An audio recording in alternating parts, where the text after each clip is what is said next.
welcome everybody. So I made an improvised board. Our topic for today, we have 3 topics for today. You have your gluconeogenesis, you have your glycogen metabolism, and of course the pentose phosphate pathway. And these 3 topics will conclude your midterm. So, ibig sabihin, ito po ay kasama sa midterm. Okay? So, I would like to finish gluconeogenesis in less than 10 minutes, hopefully, so that I can discuss more the glycogen metabolism and the pentose phosphate shunt. Okay? So, to start with, please give your attention to the improvised board. This is just a cartolina and with all the lightings and like that. Okay? So, we will be discussing right now your gluconeogenesis, okay? So, what is gluconeogenesis? Gluconeogenesis is actually the formation of glucose from other sources as compared to your glycolysis, wherein we get your glucose from the catabolism of your carbohydrates. But for gluconeogenesis, it's a different thing. There are several intermediates or sources of the intermediates that we may use to start up and to produce the end product, which is your glucose. Okay? So, basically, your gluconeogenesis, the intermediates would be your pyruvate. Okay? Now, take note that your pyruvate may come from other than the glycolysis. Diba sa glycolysis, you can produce pyruvate and ATP as the end product of your glycolysis. But in gluconeogenesis, of course, the pyruvate is the mainstay. This is the main intermediate that we are to use in the gluconeogenesis. Nevertheless, take note that the pyruvate could not only come from the glycolysis, but for example, pwede itong from lactate. Remember, yung lactate. So, this could be, tama ba sulat kaya? Pabaliktad po ang sulat ni Dean. Baliktad no?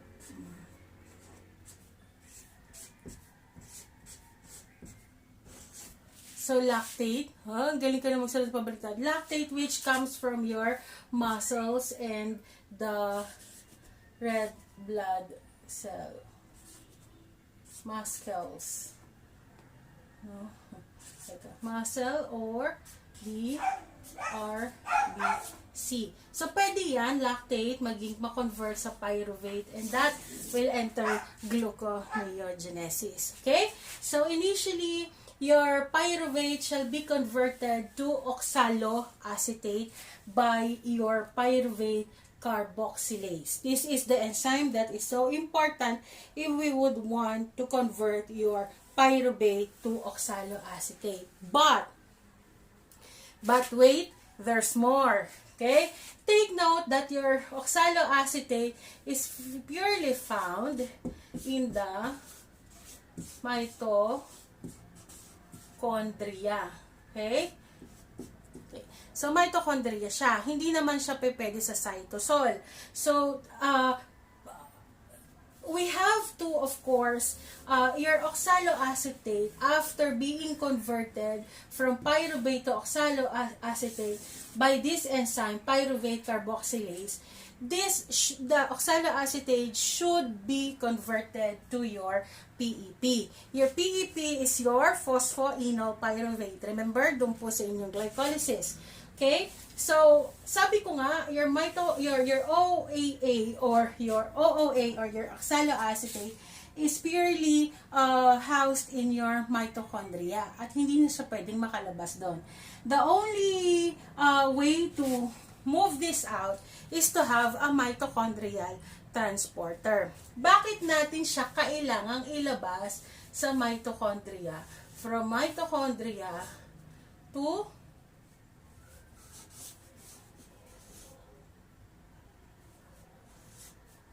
cytosol. Bakit kailangan natin siyang ilabas sa cytosol?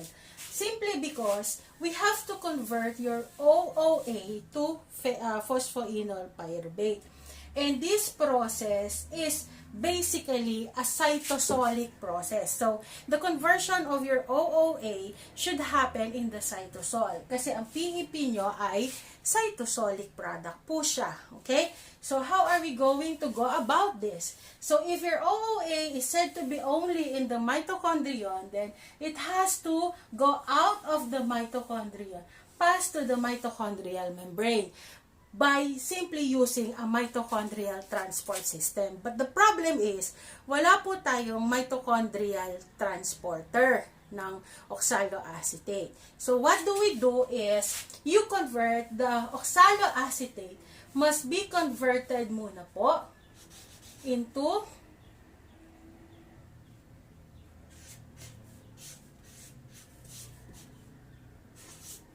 malate. Okay? It has to be converted by malate dehydrogenase. Okay?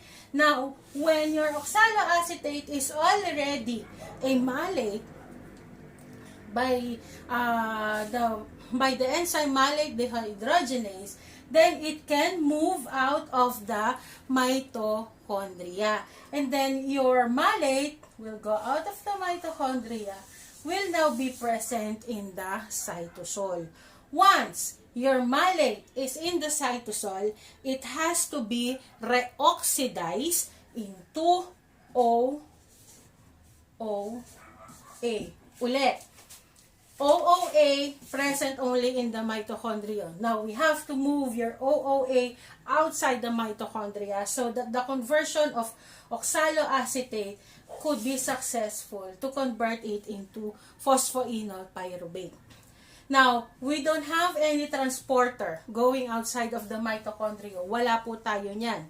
What we have is, what we can do is, we convert your OOA to malate, to a malate by malate dehydrogenase. And when it is converted to malate, that is the time that it could pass to the mitochondrial membrane.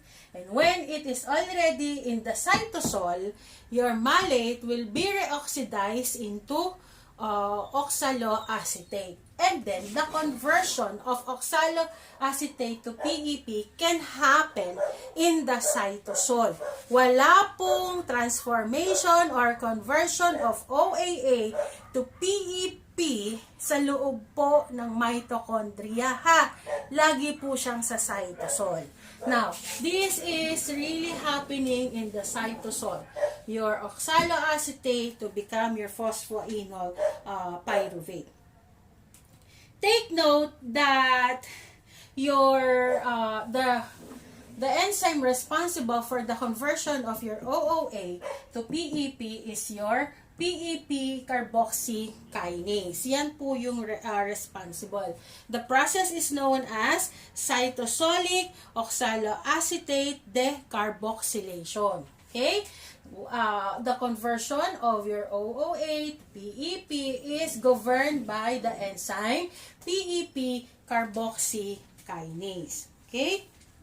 Now, kung mapapansin nyo po, pamula po dito sa PEP, hanggang sa pag-form po ng inyong glucose, ayan po, hindi po kasi kasya eh. So, ginanong ko na lang. Okay?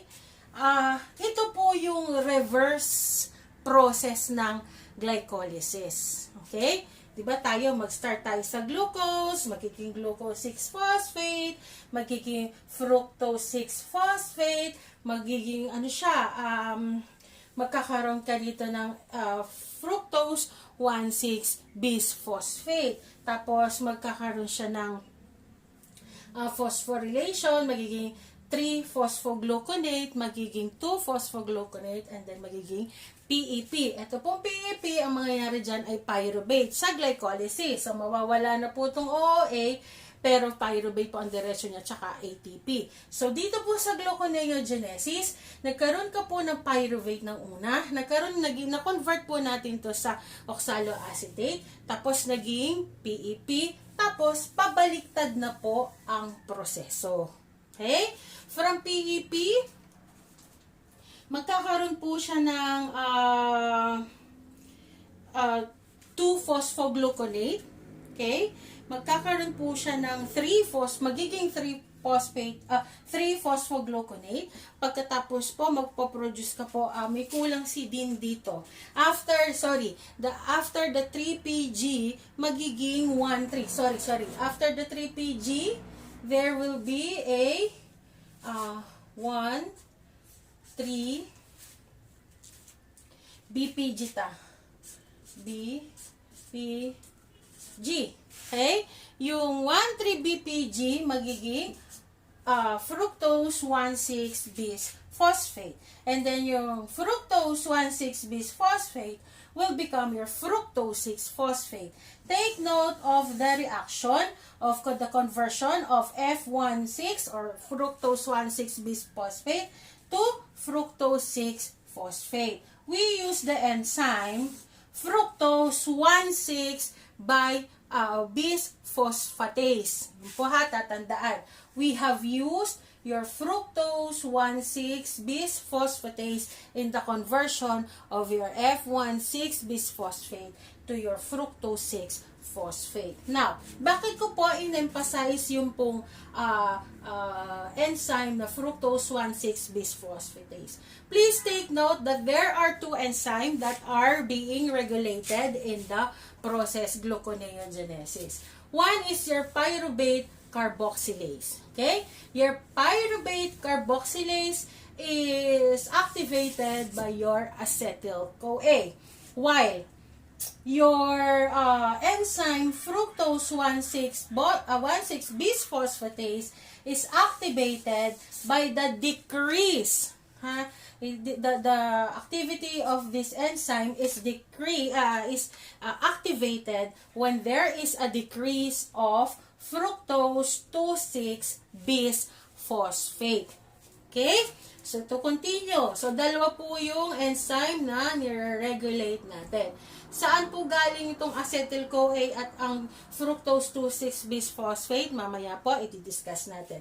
But to continue, so you have your F1, again ha, after 3PG, susunod yung 1,3 bisphosphoglycerate. Okay? Yung 1,3 bisphosphoglycerate ay kulang pa rin. So, ito na po siya. So, yung 3PG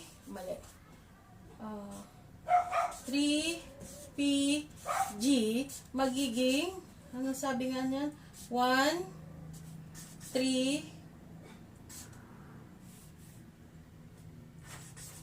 ganyan ba? Okay. Magiging 1,3 BPG. Again, your 3-phosphogluconate will be converted to 1,3 BPG. And this 1,3 BPG will produce your G3P. Okay? So, ulit. Mula po dito sa ating 3-phosphogluconate, magpo-form po siya ng 1,3 bisphosphogluconate. And then, this will be converted to glyceraldehyde 3-phosphate or the DHAP. Ano po? Glyceraldehyde 3-phosphate. So, saan po to? Sabi po natin tong G3P na to actually, this could come from your fatty acid. Sa glycerol po yan. So, ibig sabihin lang, ano yung gusto kong sabihin? Sabi ko kanina, maaari pong ang glucose ay ang maging source niyan other than the carbohydrates are other sources. Ano po yung mga other sources na sinasabi ni Dean? Yung isa po ay lactate, which may come from your muscle and RBC. And the other one could be from your fatty acid or your glycerol, producing your G3P. So, tanong. So, Dean, kapag meron pong G3P, pwede na pong wala to, dito na tayo mag-uumpisa. Opo, pwede po. Depende po kung yun po talaga ang kailangan ng ating mga katawan. Okay?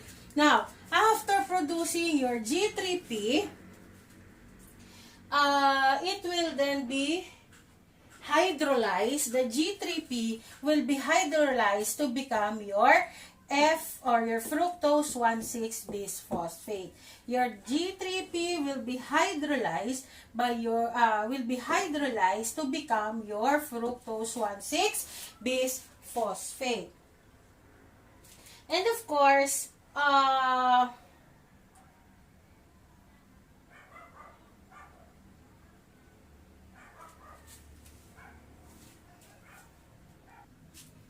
once you have your F1,6-bisphosphate, it will then become your F6-phosphate, your fructose 6-phosphate. Okay? Kapag meron ka na niyan, then you can produce your glucose 6. Itong F6-phosphate mo, mag-isomerize naman to. Isomerization to glucose 6-phosphate. Now, what enzyme helps in the isomerization? If you can remember in your glycolysis, that would be your phosphoglucose isomerase. Okay? And then, from your G6P, there will be a dephosphorylation, and once the phosphorylation has been accomplished, so mawawala yung phosphate mo, you now produce your glucose. Okay? So, that actually is your gluconeogenesis. Ang tanong, din may lactate, pwede ba yun? Pwede, convert lang natin, gagawin natin pyruvate. Din may supply po ako ng glycerol, marami po akong taba. That's the reason why when you're as sexy as me, yung mga fats mo, how you wish na sana magpasok na lang lahat sa gluconeogenesis. And kailan nangyayari? Kailan po nangyayari yung pagpasok ng glycerol natin dito? Kailan po itong part na to nangyayari? Kailan po yan nangyayari? Yan po ay kapag po tayo in the fasting state. So, if we are cutting weight, we would want to cut down our weight, we starve ourselves. Starve talaga, no? We starve ourselves. And that when we when we starve ourselves, no, the fat are being used and being brought to brought to the gluconeogenesis. So ito po yung sa gluconeogenesis. Okay, sa glycerol. Now, sabi ko, i-discuss ko sa inyo kung saan natin kinuha yung pong inyong acetyl-CoA at saka po yung inyong number of your fructose 2,6-bisphosphate. Okay? So, take note that your gluconeogenesis is very much affected with your fasting state. Okay? When you are in a fasting state, there will be an increased release of fatty acid. Okay? So, ayan yan, yung glycerol, ayan yan, okay? There will be an increased release of fatty acid. Therefore, if there is an increase of fatty acid, there will also be an increase of your acetyl-CoA. That when it is increased, your pyruvate carboxylase will be activated. Pag gumana to, gumana ako, may acetyl-CoA, mataas ang acetyl-CoA ko, then glucogenesis must continue. Okay? Now, having it said, you have an increased acetyl-CoA, there will be, of course, a decrease. That will also indicate there is a decrease of glucose. So, mababa ang glucose, matik yan. Ang reply ng katawan, banat, gawa tayo ng glucose. Okay? And then, there will be an increased release of glucagon, increased release of CAMP, and of course, there is an increased release of protein kinases. Alam natin na yung protein kinases, gagamit siya ng ATP, hindi ba? Tapos, magpo-phosphorylate siya ng mga product. So, when there is protein kinase, your fructose 2,6-bisphosphate will be decreased kasi ginamit natin siya. Okay? So, yung fructose decrease in fructose 2,6-phosphate mo will lead to the decrease in pyruvate kinase. Okay? And that there will be a decrease. So, pagka-activated na pagka-decrease yung pyruvate kinase mo, inuulit ko ha, pagbaba po ng fructose 6-phosphate, okay? Pagbaba po ng fructose 2,6-phosphate, bababa din po ang pyruvate kinase. At pag bumaba po ang pyruvate kinase, ang inyo pong PEP to pyruvate, ang conversion po ng PEP to pyruvate will be decreased also. And when it happens, there will be a decrease in PEP. Okay? When it happens, so, pag nangyari pong bumaba ang PEP conversion to pyruvate, what happened is, patataasin natin ngayon ang PEP. Sabi mo nga, pagka bumaba na yung, bababa rin yung conversion ng PEP to pyruvate. Ay, oo nga, di patataasin ngayon natin ang PEP. Paano siya tataas? Of course, by using the other way. So, ano yung other way? Ito po yung other way. Okay? So, that's the other way of your production of your PEP. So that you can produce. Siyempre, mababa na yung glucose mo, kailangan ng katawan mo, hindi ka naman kumakain, dahil pinaninindigan mo ang pagdadiet mo, ano ngayon ang mangyayari? Mahihilo ka, hindi pwede. Kailangan mo ng supply ng glucose. So what happens? The body has to adapt. Meron ng mga tumaas na yung acetyl-CoA ko, signal na yon, kailangan ng gumana yung pyruvate carboxylase. Bumaba ang F26B ko, yung fructose 2,6 bisphosphate ko, so gagana na tong aking fructose 1,6 bisphosphatase. Para naman itong conversion, di ba? Yung conversion ng fructose 1,6 bisphosphate to fructose 6-phosphate is possible. Kasi kung hindi ka dadaan dito, hindi ka magkakaroon ng isomerization. At wala kang dephosphorylation of glucose 6-phosphate para makakreate ka ng glucose. So that is actually the importance of your gluconeogenesis. Okay? Now, let me just reiterate and again inform you that your glucose, your intermediate, can provide carbon skeleton for the de novo synthesis, and that is your activity. How do you explain your de novo synthesis? What is the importance of your de novo synthesis? When we say it provides carbon skeleton for de novo synthesis, it could mean that the intermediates can come from a glycerol, katulad po nitong DHAP na sinasabi ko, ito po, and could also come from your lactate, which can be converted to your pyruvate. Now also, kung matatandaan nyo doon po sa ating TCA cycle, di ba? May succinate, may alpha-ketoglutarate. That is actually a possible source for gluconeogenesis, which is an example of an intermediate coming from your amino acids. Now, all of this that I have mentioned, your glycerol, your lactate, your amino acid, will converge in the tricarboxylic acid. Okay? So, ito po is again affected by your, so, ibig sabihin, your gluconeogenesis is affected by your, fed state. If you are in a fasting state, ganang-gana tong gluconeogenesis by the virtue of your acetyl-CoA and the decrease in the F26 bisphosphate. Okay? So, kung gutom, matakot, may gluconeogenesis, basta marami kang fats. That is our advantage. Okay?